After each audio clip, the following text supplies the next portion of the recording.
Michelle for the wonderful countdown. Just a heads up, there is an air conditioning unit running. There is a lawn tractor running outside. So you might hear some background noise if you're out in the internet land. That's what that is. I've got a pretty good, decent mic on the camera here, but I might be fighting some outside noise. So if you have some struggles hearing, I'm sorry. That's my disclaimer.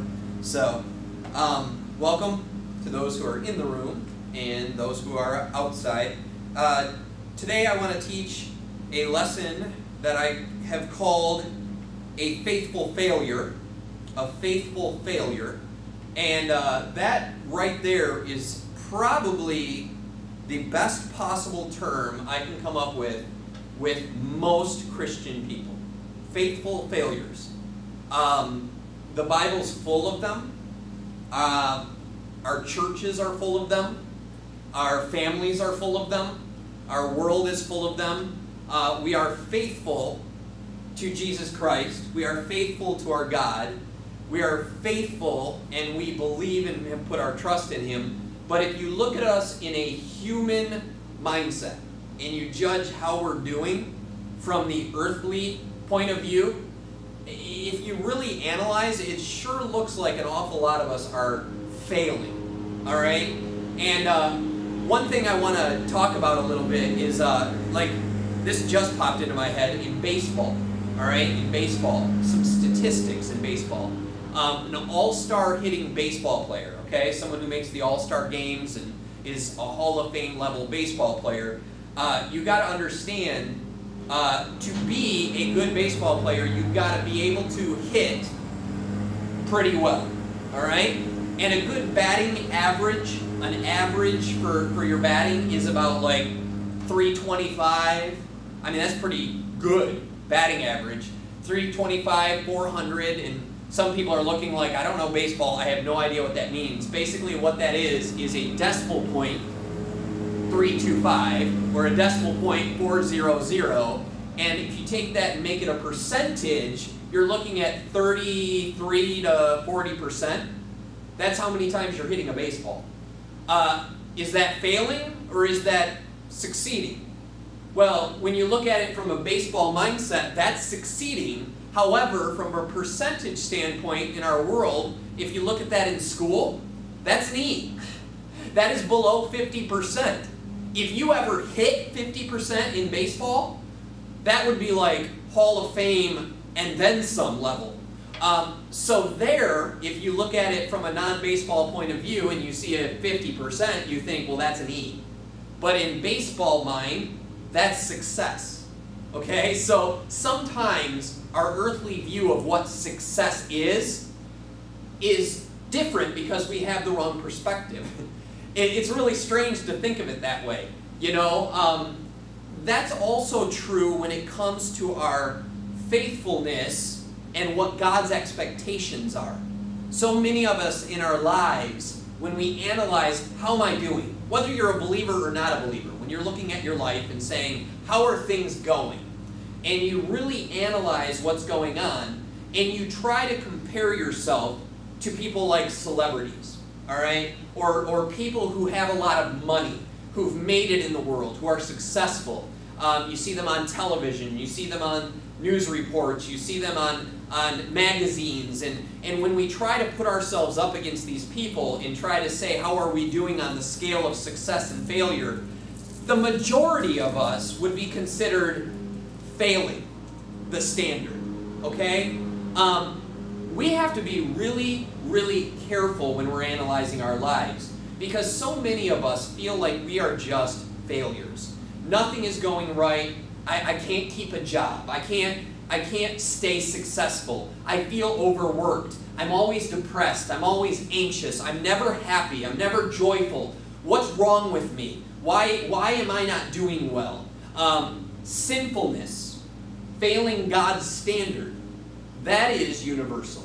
No matter who you are in this world, whether you're a believer or not a believer, whatever, all of us have failed the standard that's been set forth in the Christian Bible, okay? When you look in the Bible and you look at God's laws and His demands, no matter who you are, no matter what you've done, you come up short of what this book expects. It's one of the reasons I can't look into your life and judge you as a failure. I can never have the right to look at you and say, boy, you're doing terrible. You're sure doing terrible. Because I look in my own life, and I'm doing pretty terrible. I'm on depression medication. I'm on anxiety medication because of all the things that have happened in my life that have been just a roller coaster ride of things. I got my gray hair popping in. I am stressed out all the time. I am freaking out. I have had marriages dissolve. One marriage dissolve. I haven't had multiple marriages dissolve, but I got divorced. I had a ministry fall apart. I ran away from the church, went back into the world, and when you really look at the grand scheme of my life, more years in my life from an earthly point of view were failures than they were successes. I've had some great years. I've had some wonderful times. I've done some good things for God. God has allowed me to minister, to see people come to know Him, to be successful, to have a successful prayer life where I feel close to God, where I've been studying my Bible and doing really well. But those years are way less than my failing years, where I haven't met a standard, where I haven't lived up to what I expect, what I think God expects of me. Okay? We're going to look in the Bible at one such failure. Okay? And there was a day in history that if I ever called this man a failure, it would be considered blasphemous. It would be considered one of the worst things I could possibly say, because the whole nation of Israel, the whole Jewish nation, they are founded upon the beliefs that were handed down by this one man that God met with and gave the law to. All right? Many of us have heard his name before. His name is Moses. Okay? Moses. Movies have been made about Moses. All right? The Ten Commandments. Charlton Heston with his wavy hair in the wind, standing up on the mountain with the tablets. All right? We've seen movies made of him. We have heard this name throughout all of history. The Moses of the Bible. He's in the Old Testament, so even Jews of this day still hold him in the highest esteem, the highest regard. This is Moses. He is not just a Christian man, he is a Jewish man who all of the faith of the Jews stand upon. The law of Moses. It's still the standard by which many people look to establish what is right and what is wrong. We know the Ten Commandments, whether you're a believer, not a believer. Many of us have heard of the Ten Commandments. There's battles in our nation, whether we should post the Ten Commandments in our courthouses, whether the Ten Commandments should be in our schools. Is it a right thing, a wrong thing? The Ten Commandments and the commandments handed down by God are still very influential in this world today, right? And when we look in the Bible and we look in the Old Testament, all of our Old Testament was founded and based upon this law of Moses that was handed down to Moses on Mount Sinai. He went to Egypt. He helped to free the children of Israel. He went before Pharaoh. He's the one that did all these miraculous things that God had him do. He said, let my people go, right? About God asking for his people to be released. He begged Pharaoh, pleaded with him, did his miracles, brought the plagues upon Egypt. He's the one that led them to the sea, where the sea parted and the Jewish people went across on dry land. The Egyptians came after them, and the waters crashed down upon the Egyptians and took out the whole army of Pharaoh. And this is all historical stuff that even a non-Christian Jewish person completely believes happened. It's written in their history. It's written in their book. This is history. This is something that, according to the Bible, happened, and according to a whole nation of people, the Jews, the Israelites, the Hebrews, this is their history. Okay, this man who God used to do amazingly great things was a faithful failure. I'm calling Moses a failure. That's a dangerous thing to do. You know, in Jesus' day, when he was on the earth walking and doing his ministry and teaching, one of the things that he got in trouble for with the Pharisees and the Sadducees and the Sanhedrin, that's the religious leaders of the Jewish people at the time of Jesus. The Pharisees and Sadducees and the Sanhedrin was a smaller group who kind of were above all of them. And Jesus went before them and he taught the temple. And one of the major things that people attacked him for was that he comes and curses Moses. He is trying to change the ways of Moses. He's trying to contradict the law. He's trying to take our traditions and break them. Our traditions lie in Moses. And even Jesus himself, when he taught, this was the controversy. That he came up and he mentioned Moses in a way that the Pharisees and Sadducees were appalled. Okay? So this is dangerous territory back in Jesus' day, because you could be killed for saying Moses was a failure. You know that?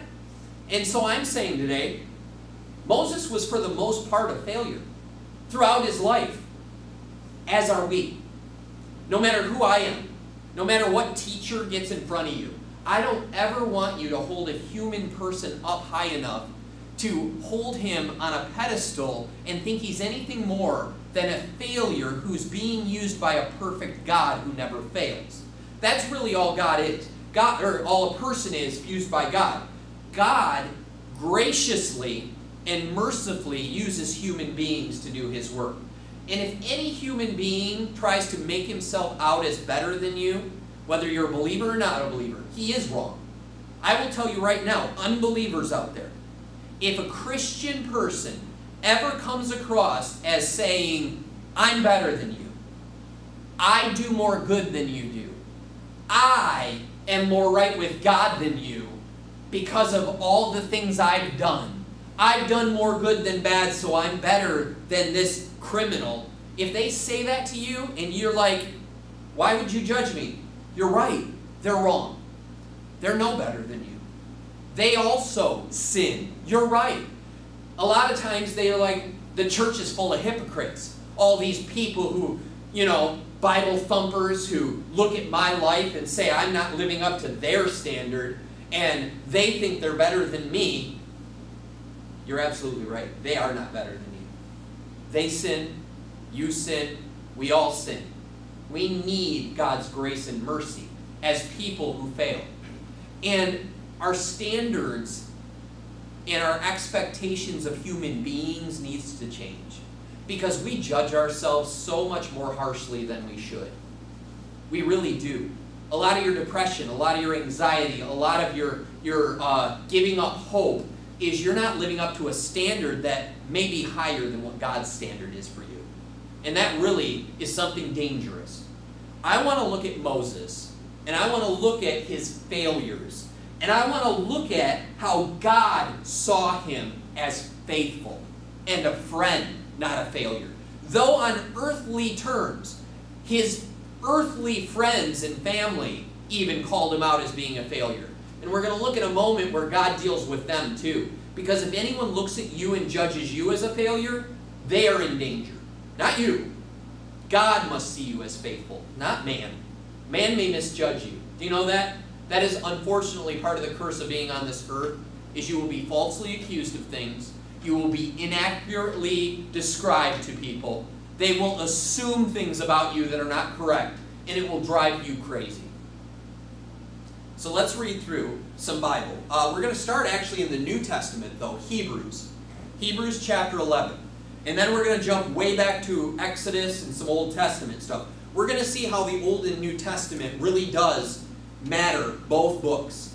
And it completely matters what is said in the Old Testament and the New. All right? And the New Testament brings it all together. So Hebrews chapter 11, we're going to go all the way down to verse 23. All right? Hebrews chapter 11, verse 23. Now I want you to understand something about God and Moses. God loves Moses. Moses was one of the most important people to God. No matter what happened in his life, we're going to look at moments in his life, but you understand, when the disciples went up to a mountain with Jesus, okay? There was Peter and John. They went up the mountain with Jesus, and Jesus did something really amazing, all right? It was the Transfiguration, it was called. Jesus took them up, and when they went up on this mountaintop, something happened, something amazing. Jesus all of a sudden transformed into his glorious self, like the self that exists outside of the human body. The glory that was within him was shown. And on the mountain, Peter and John were like, whoa, and they're like hiding their eyes. And appearing on that mountain with him was Elijah and Moses, 2 prophets. Moses was standing there conversing with Jesus, the transfigured Jesus. It was an amazing moment. And they all had this conversation with each other. So he was someone so important that when Jesus went on the mountain and transformed into his glory so the disciples could see, it was Moses standing there with him. So that's how important this guy is. Very vital to God's work. God loves Moses, no matter what happened in his life. So here in Hebrews chapter 11, verse 23, it says, by faith, Moses, when he was born, was hidden for 3 months by his parents, because they saw that the child was beautiful. Thank goodness Moses wasn't an ugly baby, I guess, huh? That's a pretty funny verse. I love that. Moses got preserved because he was a pretty baby. But I think there was more to it than that. It says, and they were not afraid of the king's edict. See, understand back then, Pharaoh, the king of Egypt, he decided that the Hebrews needed to be held in check. Okay, they were growing too big. They were getting too mighty, and he was getting nervous that there'd be a rebellion. And so he started having the handmaidens, whenever a Jewish boy, a Hebrew boy was born, they would actually kill the baby.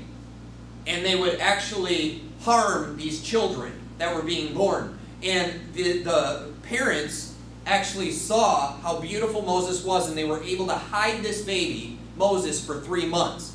But after the 3 months, what happens is, I'm going to read it in a second. Let me actually read it now. You don't have to flip there, but in Exodus 2, here's the story. It says, now a man from the house of Levi went and took as his wife a Levite woman.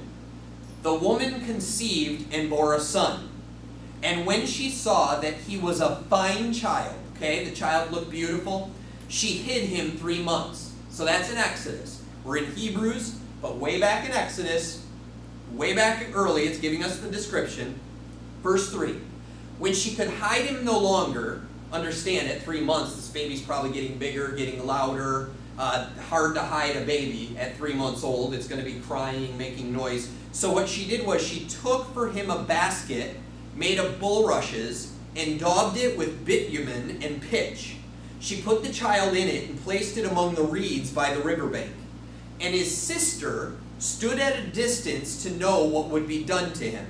Verse 5 in Exodus 2, now the daughter of Pharaoh came down to bathe at the river, while her young women walked beside the river.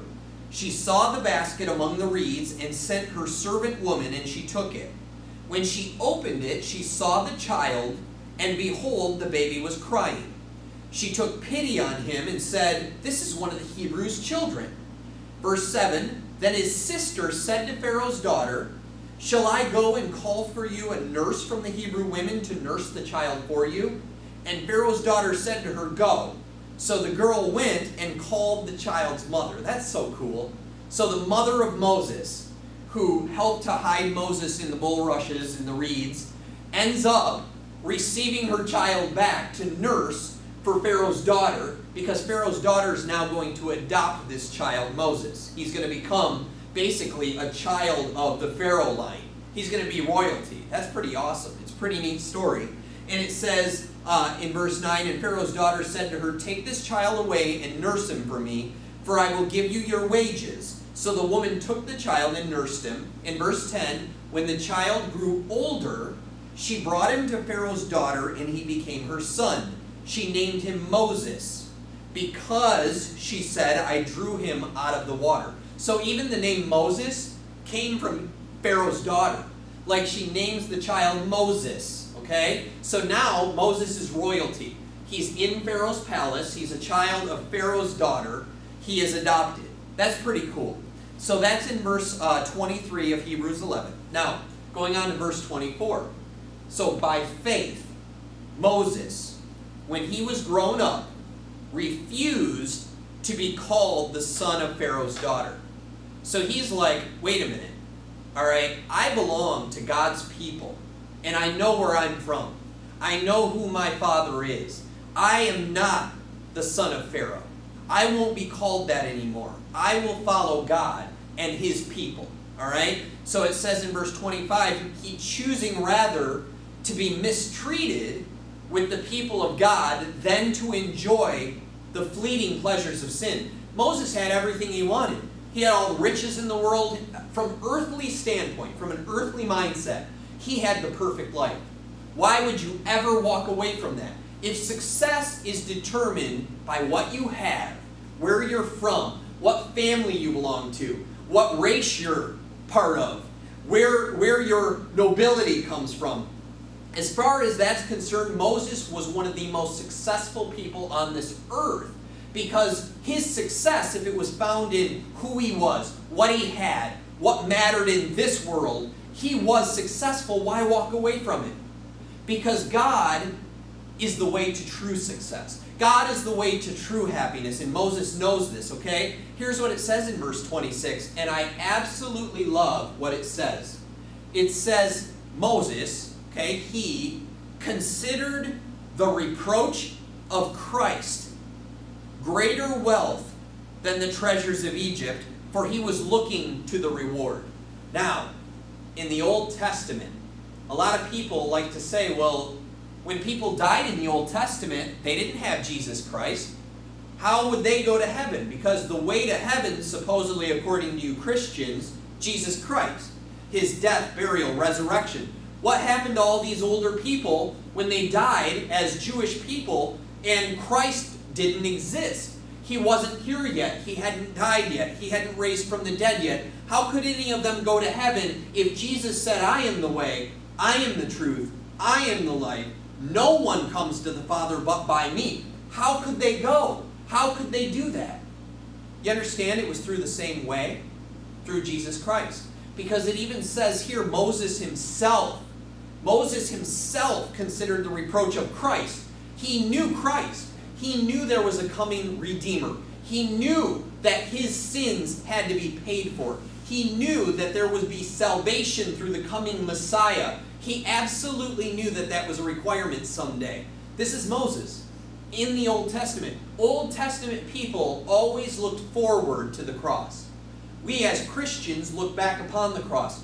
But all of us, Old Testament and New Testament, because of the cross, all of us now look forward to the coming reward that is coming someday that doesn't belong on this earth. This earth will never provide us the ultimate reward. Moses knew that. Noah knew that. David knew that. Solomon knew that. Samson knew that.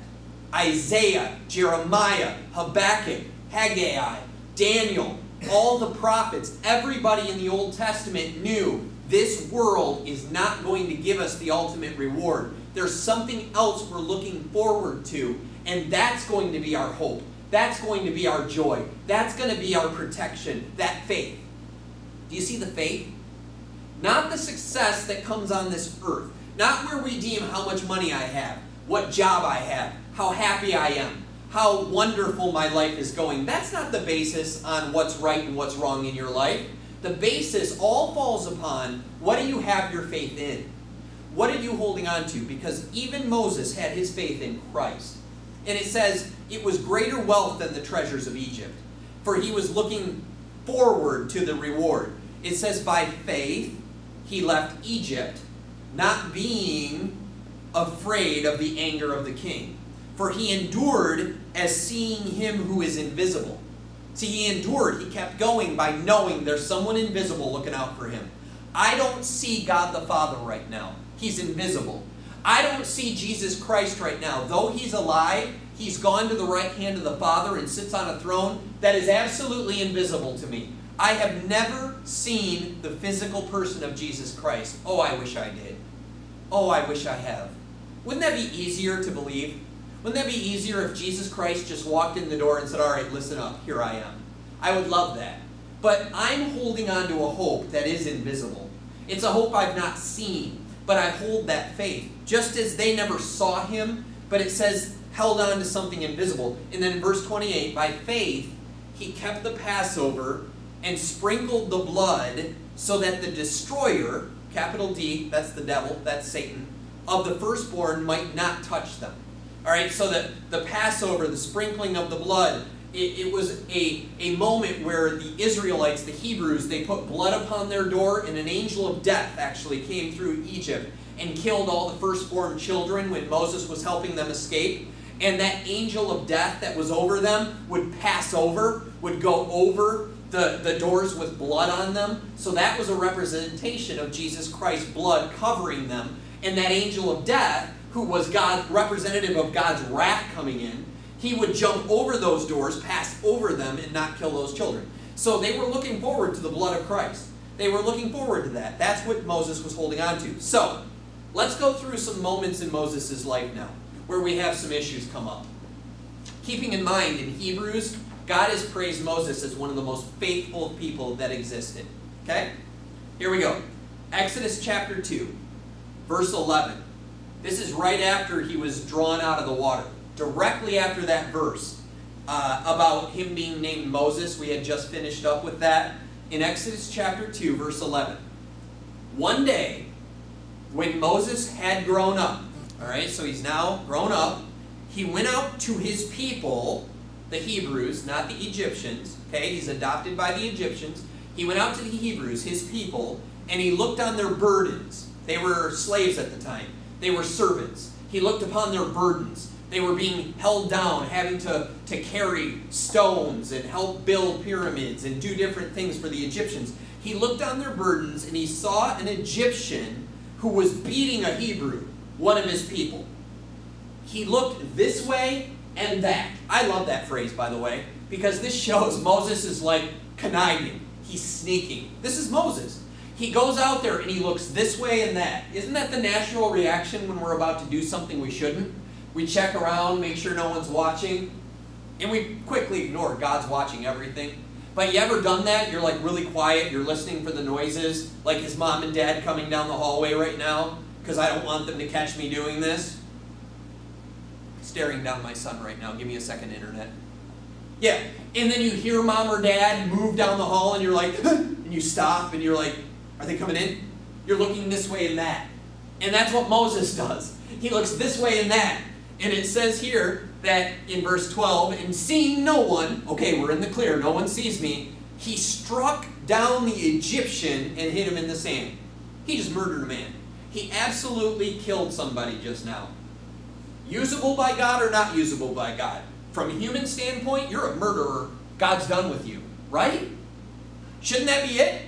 You're a murderer now. You have killed somebody. You're going to prison or you're going to die. Get the death penalty. You're done. You've just killed a man. But remember, this is Moses, one of the most faithful men that God loved and used. He is now a murderer.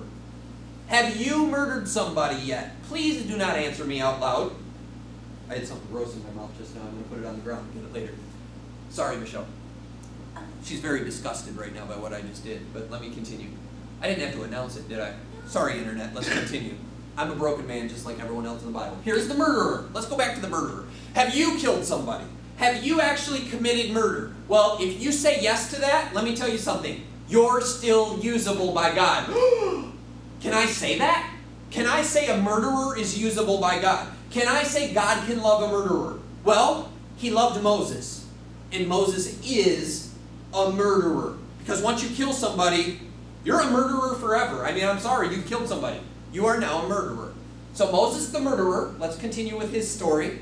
It says here in verse 13, when he went out the next day, behold, 2 Hebrews. Now his own people were struggling together. They're arguing. They're frustrated. And he said to the man in the wrong, okay, so Moses is judging someone right now. He's like, this guy's wrong. I'm going to call him out for being wrong. Now mind you, yesterday he killed somebody. Does he have any right to call somebody wrong? No. So he goes out and he looks at the guy who's in the wrong and he says, why do you strike your companion? Why are you hitting him? In verse 14 he answered, who made you a prince and a judge over us? Do you mean to kill me as you killed the Egyptian? Then Moses was afraid and thought, surely this thing is known. You get the idea, your sin, it is eventually brought out in the open. Anything you're hiding in your life, ultimately it ends up coming out most of the time. People get away with it. that recent arrest they just made in California of the man who was a serial rapist back years and years ago, 70-something years old, he was found out. Listen, he went a lot of years thinking I got away with this, but he finally has been caught. Listen, your sin is going to catch up to you. You've got to be careful. And it says here, Moses, the next day, was judging people, and now he's like afraid. He's like, oh my goodness, they found out who I am. I've got to hide because people now are going to know what kind of a person I am. That is the first reaction of all of us Christians right there. We don't want anyone to know what's wrong with us. We don't want anyone to know what we've done wrong. We want to go into hiding. I don't want anyone to know my sins. I don't want anyone to know I'm failing. I don't want anyone to know what I've struggled with. That's what this ministry's for and what it's about. I want people to be honest and admit who you are. I have drank alcohol. I have been drunk. I have slept around when I wasn't married and I was with multiple people. Listen, that is failing God's standard. And I want you to know that about me. I don't want to hide anything from you. I want you to know that I'm this guy because I want people to see that God can save and redeem and fix the lives of people like me and use them, just like he did Moses. And so here's Moses afraid. In verse 15, so when Pharaoh heard of it, this is what? Grandpa Pharaoh? Okay? So when Pharaoh heard of it, he sought to kill Moses. I'm going to kill him. But Moses fled from Pharaoh, and he stayed in the land of Midian, and he sat down by a well. Now the priest of Midian had 7 daughters, and they came and drew water, and filled the troughs to water their father's flock. The shepherds came and drove them away, but Moses stood up, and he saved them and watered their flock. When they came home to their father Reuel, he said, "How is it that you've come home so soon today?" They said, "An Egyptian," so these people in Midian thought it was an Egyptian because Moses was probably still in the Egyptian garb when he took off running. He was the adopted son of Pharaoh's daughter. It says the Egyptian delivered us out of the hand of the shepherds, and he even drew water for us, and he watered the flock. And he said to his daughters, "Then where's he at? Where is he? Why have you left the man? Call him that he may eat bread." And Moses was content to dwell with the man. And listen here, he gave Moses his daughter Zipporah. She gave birth to a son, and he called his name Gershom, for he said, "I have been a sojourner in a foreign land." Okay, listen, this is going to come back into play when I tell you another story about Moses' life. Moses flees Egypt. He now is running from the land where all his Hebrew people are, and he runs from Egypt, his adopted family, and he goes to the land of Midian. The Midianites are not his people. He marries one of the Midianites who is not his people. Okay? This is going to come back later. And his brother and sister later in life are going to bring this up and be like, you're married to a Cushite woman. This Midianite Zipporah, this person, you're married to someone who isn't like us. This is like the prejudice thing, the whole racist prejudice thing. It's a mixed marriage. It's an interracial marriage. And they're about to say something about it later in the story. And we're going to look at this. So from an earthly mindset, they're going to judge this moment in Moses' life. Okay? From an earthly standpoint. But does God see a problem with this? God still uses Moses. So even interracial marriage, even inequality, right, in our world needs to watch out. I'm so sick of this. White man, black man, Asian. I mean, come on. Even God is like, what are you doing? Moses, his own man who brings the law down from the mountain, married a Midianite woman who was not of his people. It's okay. Oh, how crazy is that? Okay? So here we go. Going to Exodus chapter 3. Exodus chapter 3, starting in verse 11. This is when Moses and God are having a chit-chat, and God is telling him, listen, I'm going to use you to free my people. I want you to go before Pharaoh, I want you to do these things, and I want you to set my people free. So Moses, it says in verse 11 of chapter 3, said to God, who am I that I should go to Pharaoh and bring the children of Israel out of Egypt? I mean, come on. Moses is like, I'm a murderer. I ran away. I hid in the land of Midian. I don't want to go back there before grandfather Pharaoh. I don't want to go before him. Who am I? That is the mindset we all should have, by the way. Who am I? I'm nobody. Bob Crane is nobody compared to anybody else. Who am I? But listen to God's answer. It says, he said, but I will be with you, and this shall be the sign for you that I have sent you. When you brought the people out of Egypt, you shall serve God on this mountain. He's telling him, listen, Moses, I don't care who you are, I'll be with you. I'm the one. And here's my promise, you will bring the people out of Egypt. Because he said, when you have brought them out, that's already past tense. He's like, it's going to happen. It's done. My promise has been made. I don't care who you are. You're a murderer, I'm using you. I have decided to use you. If God chooses to use you as you are, that is between you and God. No one can judge you. No one can attack you. No one can look at your failures and say God can't use you. I'm sick and tired of people saying God can't use that person. Look at so-and-so. God can't use them. Don't you judge God's servants. Don't you judge humanity based on your perspective. You shouldn't be judged. You should not be judged, but by God. And it says here now, going into verse 13, a different moment here.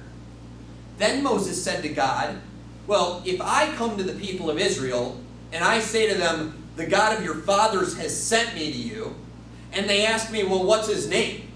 What shall I say to them? God said to Moses, I am who I am. God is like, I just am. Just tell them the I am sent you. It says, and he said, say this to the people, I am has sent you to, me to you. God also said to Moses, say this to the people of Israel, the Lord, the God of your fathers, the God of Abraham, the God of Isaac, and the God of Jacob has sent me to you. Boy, I could go through their stories, Abraham, Isaac, and Jacob, and show you all kinds of failures. These guys failed and failed and failed. Jacob's name even comes from like deception, because he even deceived his father into giving him a blessing. I mean, what terrible failures when you look humanly speaking, okay? So it says here, he has appeared to me, saying, I've observed you and what has been done to you in Egypt, and I promise that I will bring you up out of the affliction of Egypt to the land of the Canaanites, the Hittites, the Amorites, the Perizzites, the Hivites, and the Jebusites, and to a land flowing with milk and honey. God promises that through whatever servant he chooses, this murderer, okay? So now, Exodus 4, verse 1. Look at the doubt Moses has. I mean, listen, Moses has already seen a big burning bush, and he's heard the voice of God coming from heaven. Now, I've never seen a burning bush that's not like crumbled to ash. I've never heard an audible voice come from this fauna staring at me with this big booming voice telling me, take off your shoes, this is holy land. I want to talk to you, Bob. I've never had that happen. I hope it happens. The next bonfire I'm at, I sure hope I hear a voice coming from the bonfire that says, put aside the s'mores and listen to me carefully. I want to hear that. That would be so awesome to hear God speak to me. I didn't have that happen yet, okay? My faith is not as strong as Moses is in that sense that I got to see it happen. But even after that moment, then Moses answered, but behold, they'll not believe me or listen to my voice, for they'll say, the Lord did not appear to you. They're never going to believe this, Lord. I'm going to tell them I saw a burning bush and a voice coming from it. Just like if I told you a bonfire and s'mores brought the voice of God, you'd be like, yeah, whatever, dude. All right? That's what they're saying to Moses. He's worried about that. And so there's this doubt. So now let's look a little bit further. Exodus chapter 4, going down to verse 10. Okay? Jump down to verse 10. I love this. I don't know how this sounds, by the way, but I don't know what Moses sounded like. I mean, Moses either sounded like Sylvester from Looney Tunes or Daffy Duck or something. I don't know what he sounded like. But he says he's slow of speech. Like he can't speak real good. So I don't know how Moses was conversing with God. I don't want to try to reproduce it because I don't want to be judged for attacking anyone with maybe a speech impediment. But Moses tries to speak to God and doesn't have real good language abilities, okay? So despite being a murderer, despite not being able to be real confident, and not being able to talk real good, here's what he says to God. He's like, but Moses said to the Lord, oh, my Lord, I'm not eloquent, either in the past or since you have spoken to your servant, but I'm slow of speech and of tongue. Then the Lord said to him, listen, who's made man's mouth? Who makes him mute or deaf or seeing or blind? It's not I. Or is it not I? Said the Lord. Listen, I'm the Lord. I make people.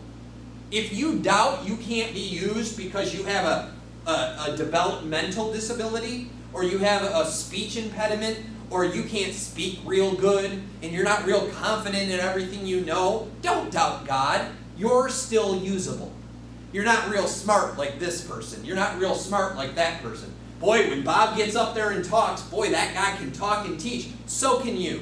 Even if you're not quite as good with words. I'm not perfect with words. I fail all the time in what I say. I teach well, but I'll tell you what, there's a lot of teachers out there that are a whole lot better than I am.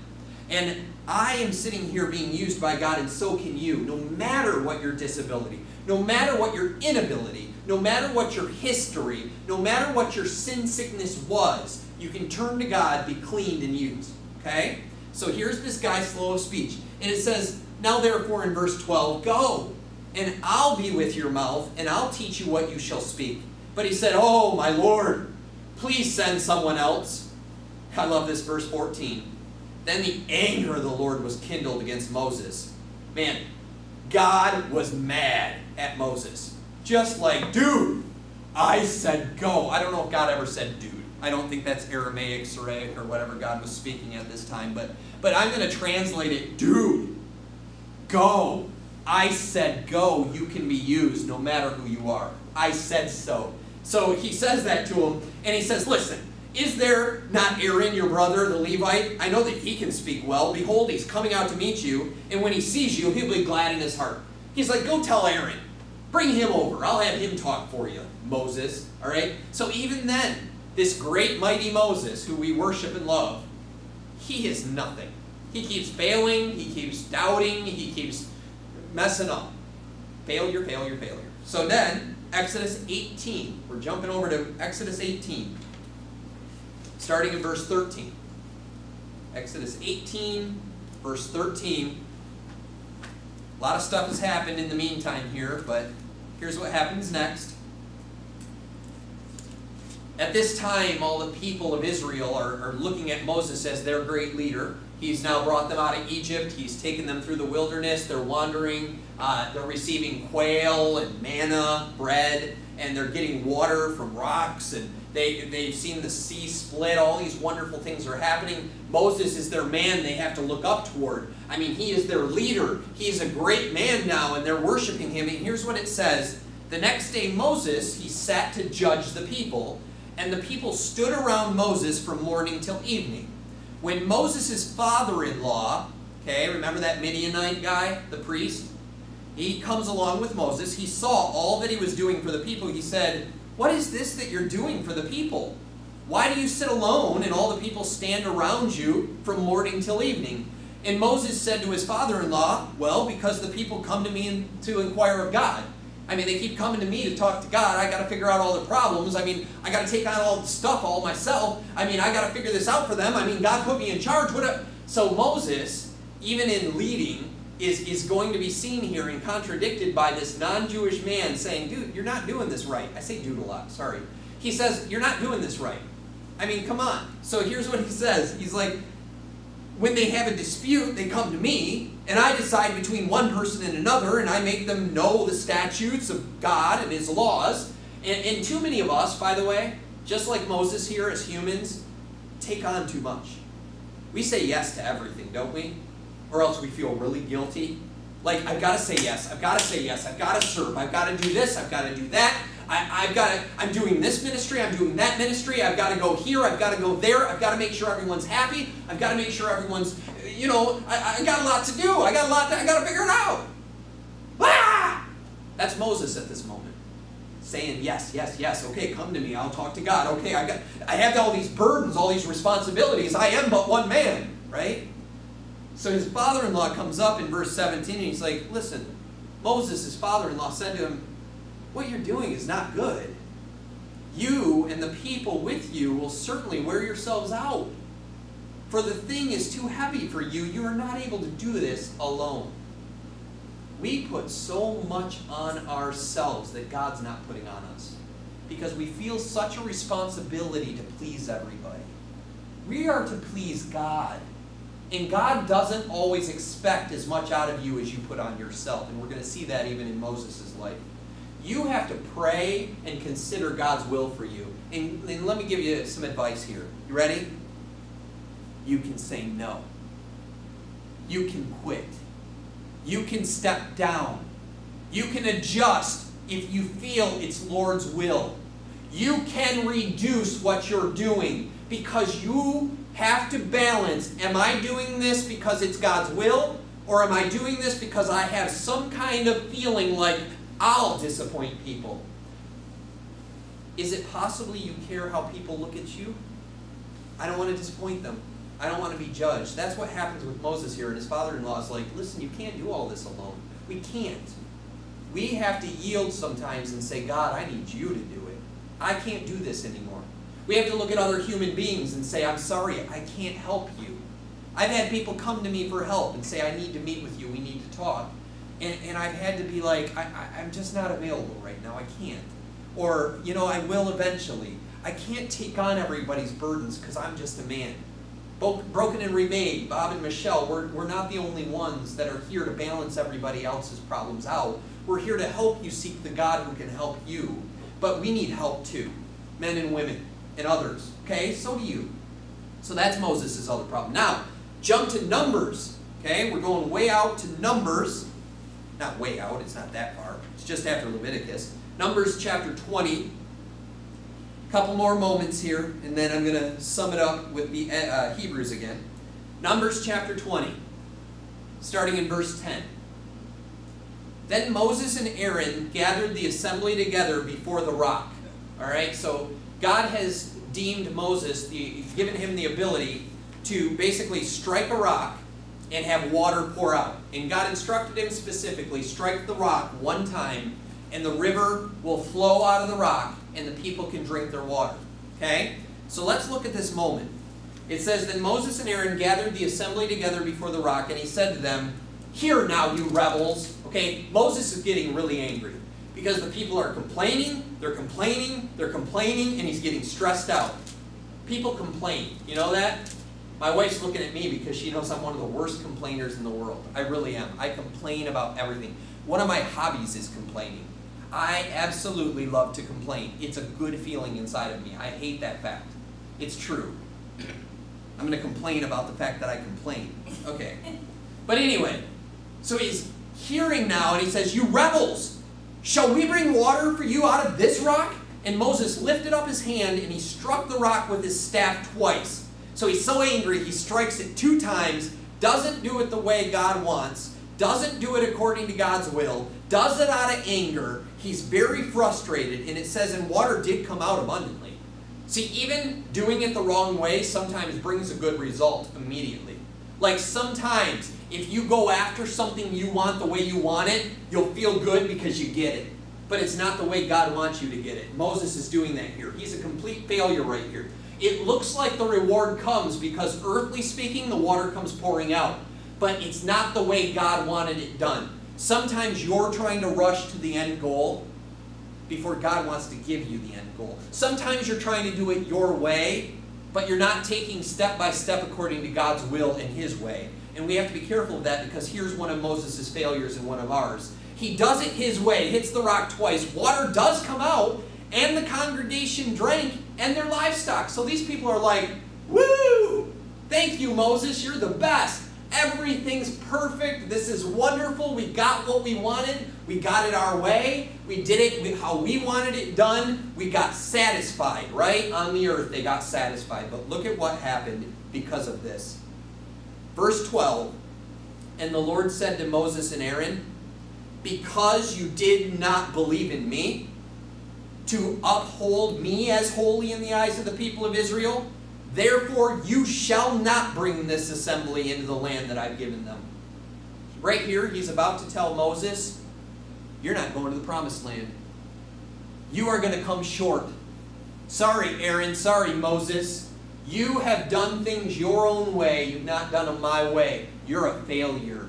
You're not coming into the promised land. So this Moses who brought the laws down, who taught the people the laws, even he now is not going to make it into the promised land of this earth. He's not going to see his happiness come to fruition while he's here on earth. Okay, but a little later we're going to see he's still satisfied by what he is given. It says here, verse 13, these are the waters of Meribah, where the people of Israel quarreled with the Lord, and through them he showed himself holy. God's like, listen, I am going to give you some blessings. I'm going to give you some good things. But stop trying to do it your way. I am holy. I'm set apart. I am special. I'm the one you have to find everything through. Don't do it your way. Don't do it because you want to do it in your own power. I'm going to do it my way because I'm not like you. I am separate and holy, and I want to show myself holy. God wants us to know he is different than us. He's not just like us. We are made in his image, but he is way beyond what we are. And Moses and Aaron failed here. Now, in Numbers 27, verses 12 through 14, it says, the Lord said to Moses, go up into this mountain of Abarim and see the land that I've given to the people of Israel. When you have seen it, you also shall be gathered to your people as your brother Aaron was. Aaron's already dead.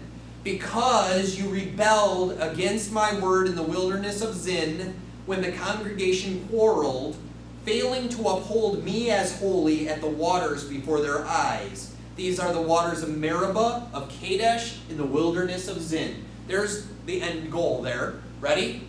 You go up in the mountain and look in the land. You're not going there. Aaron already died. Now you're going to die. I'm sorry. You didn't uphold me as holy. God is holy. And it says now, going back to Hebrews. Okay, Hebrews chapter 11 again. In verse 39. Okay? So Hebrews 11:39. This is at the end of all the, this person was faithful. This person was faithful. This person was faithful. And he goes through a big long list of names. He names all kinds of biblical people. And even at the end, he's like, I don't even have time to tell you about this person, this person, this person, and this person. All these people, they were found faithful by God. So even Moses, mind you, he died on a mountain, failing to get into the promised land. God still saw him as faithful. So from an earthly point of view, I would look at Moses and say, he never made it. He was a failure. What if I die on this earth and never accomplish anything? What if I die on this earth and never get the goals I think I deserve on this earth? I can still be found faithful. I can still be loved by God and accepted by God. And here is Moses. And at the end of this, it says in verse 39, and all of these people, though commended through their faith, they did not receive what was promised, since God had provided something better for us. That apart from us, they should not be made perfect. Okay? So they didn't receive the promised promise, because that ultimate promise is waiting for the end, when Jesus comes back and gives it all to us. The Old Testament people were waiting for it. We are waiting for it. And what that is, listen in Hebrews 11:16. Chapter 11, verse 16, going back. It says, but as it is, they desire a better country. That is a heavenly one. Therefore, God is not ashamed to be called their God, for he has prepared for them a city. See, there's a place we're going where God promises us ultimate blessing. It might not be here. We might fail to achieve it while we're on earth. We have depression and anxiety right now because our earthly life's not going so well. We're frustrated because things aren't going real good. We maybe lost a job recently, or we lost a loved one recently, or something we wanted to finish didn't get finished, or something we thought would happen didn't happen. We are so disappointed, or we've sinned and failed God. We've come up short on this earth. God is still saying that he sees them as faithful because they endured and held on to the end. And one other warning to all of us, okay?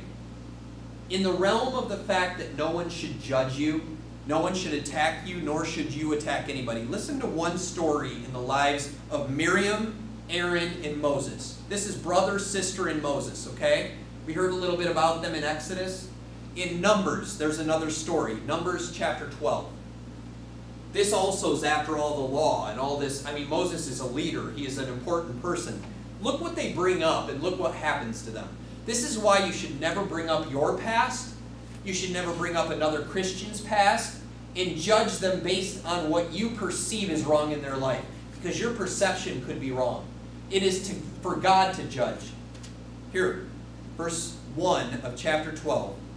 Miriam and Aaron began to talk against Moses because of his Cushite wife. They're attacking him because he has an interracial marriage. And it says, for he had married a Cushite.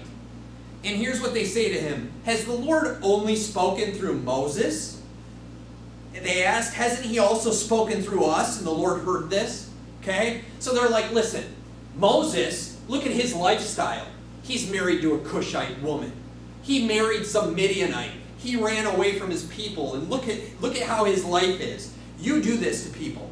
And you need to stop.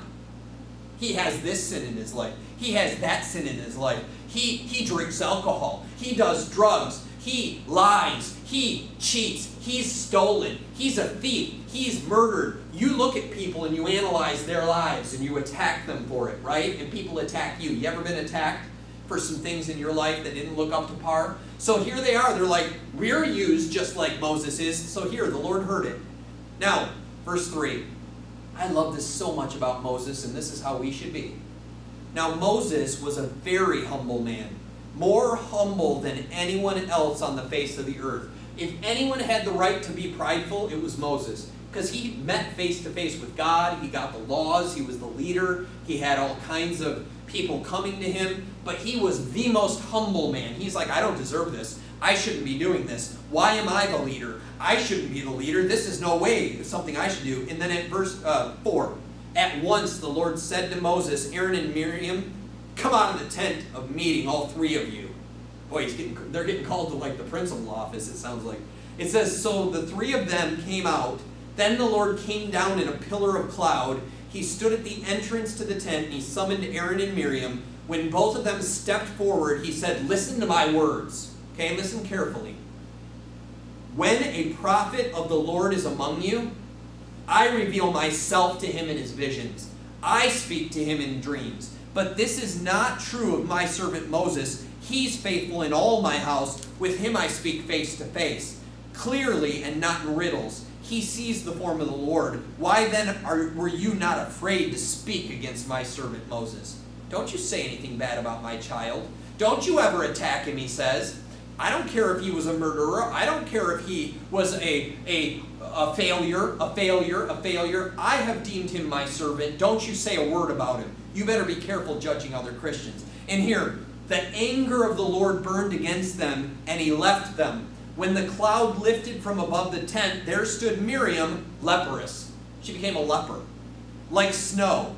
Aaron turned toward her and saw that she had leprosy, and he said to Moses, please, my Lord, do not hold against us the sin we have so foolishly committed. Do not let her be like a stillborn infant coming from its mother's womb, with its flesh half eaten away. So Moses cried out to the Lord, oh God, please heal her.